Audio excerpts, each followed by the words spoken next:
G'day, here's a piece of Boulder Opal from central Queensland, rules in millimetres. The material's been wetted, the white that you can see there is the reflection. This piece's got a few faces of colour on it.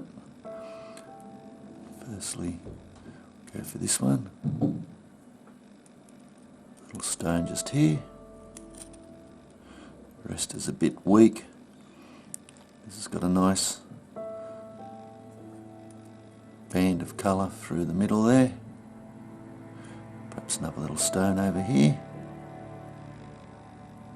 And this piece here's got a nice stone on the end there. There's nothing inside, I don't think, very much. Although there is a fissure there you might want to investigate.